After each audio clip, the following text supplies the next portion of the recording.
हर ऐसा बीमार शख्स कि जिसे उस बीमारी के अंदर रोज़ा रखना डॉक्टर्स ने मना किया हो और उसे भी ये तजर्बा हो कि इस बीमारी के अंदर रोज़ा नहीं रखा जा सकता किसी भी सूरत में, पूरे साल के 365 दिन ऐसी बीमारी में वो मुब्तला है कि रोज़ा रख ही नहीं सकता, और वो बीमारी ऐसी है कि उसमें सेहत की उसे उम्मीद नहीं है मरते दम तक, तो ऐसे बंदे को कहा जाएगा कि आप ज़िंदगी में चाहें तो फ़िदिया अदा कर सकते हैं। लिहाजा अगर वो ऐसा बीमार है कि उसे पता है सर्दियों में नहीं रख सकता लेकिन गर्मियों में रख सकता हूँ,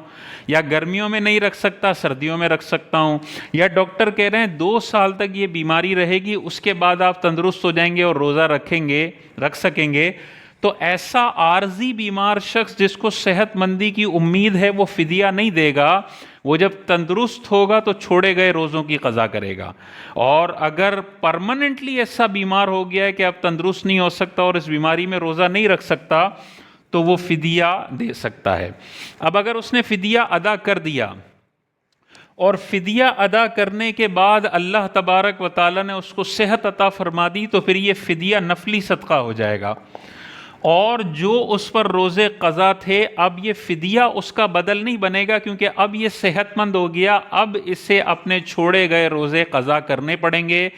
वही कुरान का हुक्म आएगा कि अगर तुम मर्ज़ की हालत में हो रोज़े छोड़ दो तो बाद में उनकी गिनती पूरी कर लो, और अगर ये मरते दम तक तंदुरुस्त हुआ ही नहीं तो ये फ़िदिया उसके रोज़ों का कफ़ारा और क़ज़ा बन जाएगा और ये आखिरत में काबिल गिरफ्त नहीं होगा। दूसरा ऑप्शन ये है, अगर इसे लग रहा है कि हो सकता है अल्लाह ताला शिफा अता फरमा दे और ये फ़िदिया नहीं देता, तो कम से कम इसको वसीयत करके मरना लाजिम है, अपने बच्चों को बता के जाना लाजिम है कि मुझ पर इतने रोज़े क़ज़ा करना बाकी हैं। मिसाल के तौर पे 3 साल से वो आधा पैरालाइज्ड हुआ है और डॉक्टर मना करते हैं कि नहीं रख सकता रोज़े, तो 3 साल के 90 रोज़े उस पर क़ज़ा करना ज़रूरी है। तो वो कम से कम बच्चों को वसीयत करके जाए कि अभी मुझे उम्मीद है शिफायाब होने की, मैं फ़िदिया नहीं दे रहा हूँ, लेकिन अगर इसी हालत में मैं मर गया तो बच्चों मेरे 90 रोज़ों का फ़िदिया तुमने अदा करना है। और एक रोज़े का फ़िदिया क्या है? एक सदक़ा फ़ितर का आजकल के रेट के हिसाब से 2 किलो आटे का जो रेट है वो आप ले सकते हैं तकरीबन कोई 230 रुपये, 250 रुपये होगा,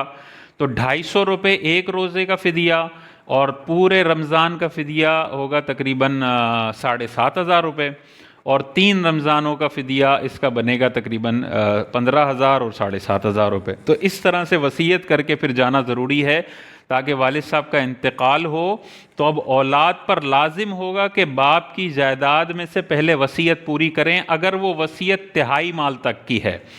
तो अगर तिहाई माल से कम की वसीयत अब्बा जी ने की है तो फिर रोज़ों का फ़िदिया अब्बा जी के माल से अदा करें, और ज़्यादा की भी कर दी है तो बच्चों को चाहिए कि बाप की इस वसीयत पर अमल करते हुए उनका फ़िदिया अदा करें ताकि वो कब्र के अज़ाब से महफूज रहें।